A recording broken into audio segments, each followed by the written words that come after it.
Hello friends, நம்ம இந்த சிவப்பு அவலை வச்சு தான் இன்றைக்கி மார்னிங் பிரேக்ஃபாஸ்ட்டு செய்ய போகிறோம். இது ரொம்ப டேஸ்ட்டாக இருக்கும். அதுக்கு நம்ம அவலை ஊற வச்சு புளிஞ்சு எடுத்து வச்சுட்டு மிக்சியில் தேங்காய், மிளகாத்தூள் இல்லைன்னா மிளகா வத்தல், மிளகு, வெங்காயம், தேவையான அளவு உப்பு, புளி போட்டு கொரகொரப்பாக அரைச்சி வச்சுக்கிறணும்.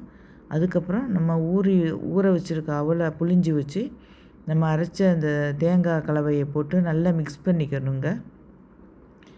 அதுக்கப்புறம் ஒரு சட்டியில் கொஞ்சமாக எண்ணெய் ஊற்றி கடுகு உளுந்தம் பருப்பு, ஜீரகம் போட்டு கருவேப்பிலை போட்டு நல்லா பொரிஞ்ச உடனே நம்ம பிரட்டி வச்சுருக்க அந்த அவளையும் போட்டு நல்லா கிளறணுங்க. கிளறிட்டு ஒரு 2 நிமிஷம் மூடி வச்சு வேக விடணுங்க. அதுக்கப்புறம் எடுத்திங்கன்னா நம்மளோட இந்த மசாலா அவல் தயாருங்க. இது ரொம்ப டேஸ்ட்டாக இருக்கும். மார்னிங் பிரேக்ஃபாஸ்ட்டுக்கு ரொம்ப ஹெல்த்தியாக இருக்கும். வேறு எதுவும் சட்னி எதுவும் தேவையில்லைங்க. இந்த ரெசிபி பிடிச்சிட்டா மற்றவங்க ஷேர் பண்ணுங்கள். தேங்க்யூ ஃபார் வாட்சிங்.